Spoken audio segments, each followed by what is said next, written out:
കളവ് പറയല്ലേ, ഗീബത്ത് പറയല്ലേ. പലിശയൊന്ന് ഹലാലായി കിട്ടിയെങ്കിലെന്ന് ചിന്തിക്കുന്നവരായി പോയി ഭൂരിപക്ഷവും. ഹലാലായില്ലെങ്കിലും വേണ്ടില്ല കൈകാര്യം ചെയ്യുന്ന എത്രയോ ആളുകളായി പോയി. അതാ കണ്ടില്ലേ ഇന്ന് MLMO, TLMO, PLMO 2-3 ഇംഗ്ലീഷ് അക്ഷരമിട്ട എത്രയെത്ര ഓൺലൈൻ ബിസിനസ്സുകളിൽ മുസ്ലിയാമാര് പലരും കുടുങ്ങിപ്പോയി. ഹലാലാണോ ഹറാമാണോ എന്നറിയുന്നില്ല, ഇടപാടെന്തെന്ന് വ്യക്തമല്ല, ലാഭം എവിടെ നിന്നെന്നറിയുന്നില്ല. അധ്വാനിക്കാതെ പൈസ കിട്ടാൻ എന്തെങ്കിലും വഴിയുണ്ടോ എന്ന് നോക്കി ചിലപ്പോൾ ഭാര്യയുടെ പൊന്നു വിട്ടിട്ടും കൊടുക്കുകയാണ് ചെയിൻ ബിസിനസ്സിൽ. മോനെ, ഹലാലായ വരുമാനം വേണമെന്ന ഉറപ്പ് വേണം. നീ കഴിക്കുന്നത് ഹലാലാണെന്ന് നിശ്ചയം വേണം.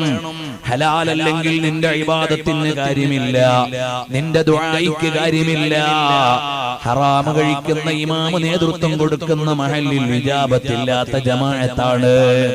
ഹറാമ് കഴിക്കുന്ന ഖതീബ് ഖുതുബ നടത്തുന്ന നാട്ടിൽ ബറക്കത്തില്ലാത്ത ഖുതുബയാണ്, ജുമുഅയാണ്.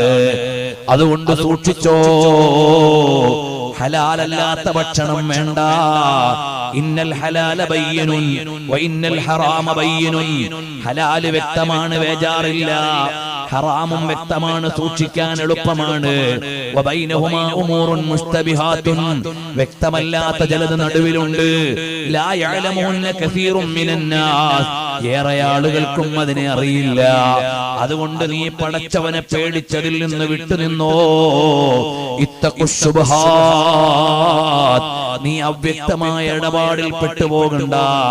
ആ ലാഭം വാങ്ങി നിന്റെ ഭാര്യയ്ക്കും മക്കൾക്കും ഭക്ഷണം കൊടുക്കണ്ട. ഹറാമാണെങ്കിലോ അവരുടെ പള്ളയിലെത്തി മജ്ജയും മാംസവും രക്തവുമായി മാറുന്നത് ആ ഹലാലല്ലാത്ത ഭക്ഷണമല്ലേ. സൂക്ഷിച്ചോ.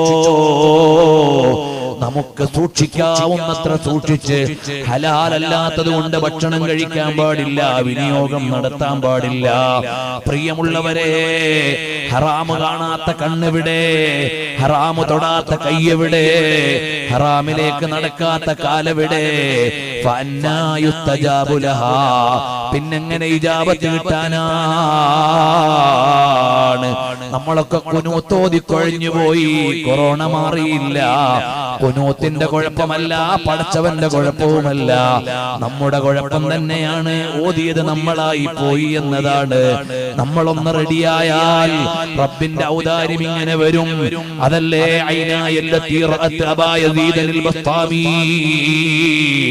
ഒരു സംഘം ആളുകൾ മഴയ്ക്ക് വേണ്ടി ദുആ ചെയ്യുകയാണ്. പക്ഷേ മഴയ്ക്ക് ഇജാബത്ത് കിട്ടുന്നില്ല, മഴ കിട്ടുന്നില്ല. അപ്പോ ഒരു സാധു മനുഷ്യൻ കടന്നു വന്നു, അങ്ങോട്ട് ചോദിച്ചു, എന്തേ നിങ്ങൾ ചെയ്യുന്നത്? ഞങ്ങള് മഴയ്ക്ക് ദ്വാരക്കാണ്, മഴ കിട്ടുന്നില്ല.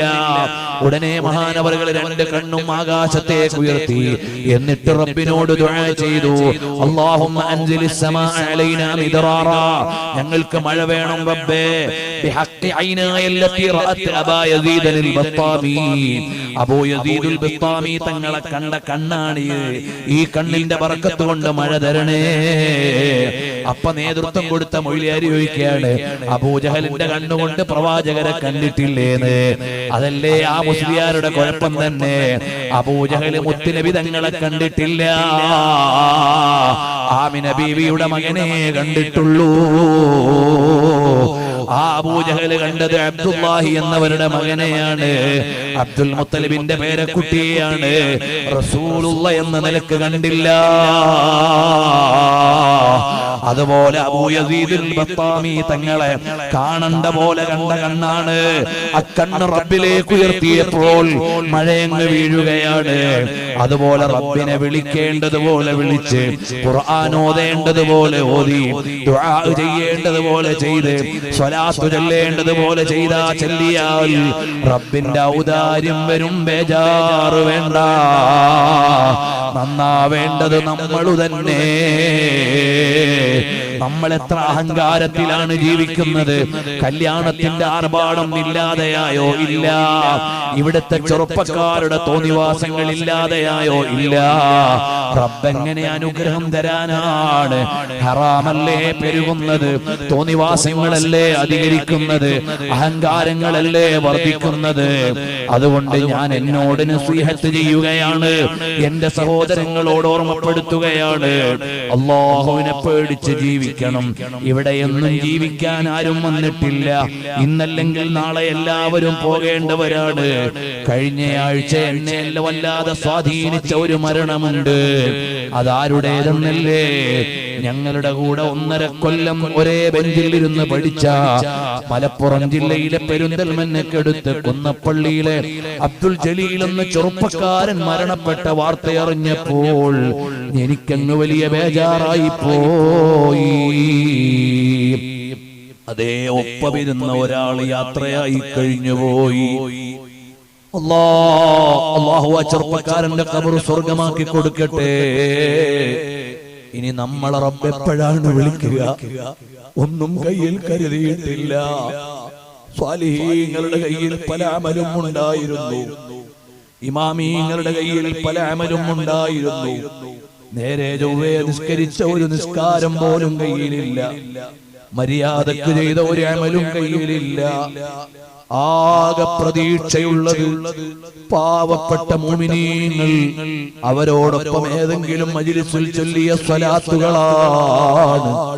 അല്ലാഹുവേ, ഞങ്ങളുടെ ഒക്കെ ആഖിബത്ത് നന്നാക്കി തരണേ അല്ലാഹ്. അവസാനം ഈമാൻ കൊണ്ട് ജ്വലിക്കുന്ന ഖൽബിൽ നിന്ന് ലാ ഇലാഹ ഇല്ലല്ലാഹ് എന്നുറക്കെ ചൊല്ലി മരിക്കുന്നവരിൽ ഞങ്ങളെ പെടുത്തണേ അല്ലാഹ്. മുഅ്മിനീങ്ങളെ, ഞാൻ എന്നെയും നിങ്ങളെയും ഉപദേശം ഓർമ്മപ്പെടുത്തി നമുക്ക് ദുആ ചെയ്യാം. തഖ്വയോടെ ജീവിക്കണം, റബ്ബിനെ മറക്കരുത്, ഹറാമുകളിൽ വീഴരുത്. പലിശ ഇടപെട്ടിട്ടുണ്ടെങ്കിൽ എത്രയും പെട്ടെന്ന് ഒഴിവാകണം. ലോൺ എടുത്തിട്ട് കുടുങ്ങി എത്ര ആളുകളുണ്ട്, രക്ഷപ്പെടാൻ നോക്കണം. മക്കളെ മുത്തഅല്ലിമീങ്ങളാക്കണം, ദീന് പഠിപ്പിക്കണം. ഭാര്യമാരെ നല്ലതുകൊണ്ട് നസീഹത്ത് ചെയ്യണം. ഭർത്താക്കൾ താരിഖു സ്വലാത്താണെങ്കിൽ നിസ്കരിക്കാൻ അവർക്ക് വേണ്ട ഒത്താശകൾ ചെയ്യണം എന്നെല്ലാം ഓർമ്മപ്പെടുത്തി അല്ലാഹു ജല്ല ശഅനുഹു, ആകാശത്തിന്റെ അധിപനായ റബ്ബ് ഈ സദസ്സ് കാണുന്നുണ്ട്. ഭൂമിയുടെ സൃഷ്ടാവായ റബ്ബ് ഇത് കാണുന്നുണ്ട്. നമ്മുടെ ആത്മാവ് നിയന്ത്രിച്ചു കൊണ്ടിരിക്കുന്ന റബ്ബ് ഇത് അറിയുന്നുണ്ട്. എപ്പോഴാണ് നമ്മുടെ ശരീരത്തിൽ ആത്മാവ് വന്നത്? റബ്ബ് നിശ്ചയിച്ചപ്പോഴാണ്. ഈ ലോകത്തേക്ക് നമ്മൾ എപ്പോഴാണ് വന്നത്? അവൻ നിശ്ചയിച്ചപ്പോഴാണ്. ശരീരത്തിന്റെ ഡിസൈൻ ആരാണ് ചെയ്തത്? ഞാനല്ല. എന്റെ ശരീരം ഡിസൈൻ ചെയ്തത് റബ്ബ് തന്നെയാണ്. എന്റെ നീളം നിശ്ചയിച്ചതാരാണ്? ഞാനല്ല, എന്റെ റബ്ബാണ്. എന്റെ വണ്ണം നിശ്ചയിച്ചതാരാണ്? ഞാനല്ല, എന്റെ റബ്ബാണ്. എന്റെ തലമുടിയിൽ രോമങ്ങൾ നരക്കണമെന്ന് തീരുമാനിച്ചത് ആരാണ്? എപ്പോഴാണ്? അത് റബ്ബിന്റെ പരമാധികാരമാണ്. എനിക്ക് തലവേദന വരണമെന്ന് ആരുടെ ഖളായിൽപ്പെട്ടതാണ്? റബ്ബിന്റെ നിശ്ചയത്തിൽപ്പെട്ടതാണ്. എനിക്ക് പനി വരണമെന്ന് തീരുമാനിച്ചത് ആരുടെ ഖളായിലുള്ളതാണ്? എനിക്ക് പനി വരണമെന്ന് ഒരിക്കലും ഞാൻ ആഗ്രഹിച്ചിട്ടില്ല. റബ്ബിന്റെ ഖളാ ആണ്. എനിക്കെന്ന് പറയാൻ എന്നിൽ ഒന്നുമില്ല, എന്റെതെന്ന് പറയാൻ എന്റെ കയ്യിൽ ഒന്നുമില്ല. ഈ സംസാരിക്കുന്ന ഞാൻ സംസാരം പൂർത്തീകരിക്കണോ വേണ്ടേ എന്ന് തീരുമാനിക്കുന്നതും അവനാണ്. ഇന്ത്യ കണ്ട പ്രതിപാദനായ പ്രസിഡന്റ് പ്രസംഗിച്ചു കൊണ്ടിരിക്കുമ്പോഴാണ് മരിച്ചുപോയത്. തീരുമാനം ആ പ്രസിഡന്റിന്റേതല്ല, അപ്പോൾ ഭരിച്ച പ്രസിഡന്റിന്റേതുമല്ല, ലോകത്തിന്റെ രക്ഷിതാവിന്റേതാണ്. പിന്നെ എനിക്കെന്ത് വമ്പ് പറയാനാണ്? എന്തധികാരം പറയാനാണ്? റബ്ബേ, ഞങ്ങൾ ഒന്നിനും കഴിവില്ലാത്ത അടിമകളാണ്. നീ ഞങ്ങൾക്ക് കരുണ ചെയ്യണം അല്ലാഹ്. നല്ലൊരു സമയത്ത് നല്ല കെലിമ ചൊല്ലി കടബാധ്യതകളില്ലാതെ മോശത്തരങ്ങളുടെ ഒരു സാഹചര്യവുമില്ലാതെ നല്ല നിലക്ക് ചിരിച്ചുകൊണ്ട് മരിക്കുന്നവരിൽ ഞങ്ങളെ പെടുത്തണം അല്ലാഹ്.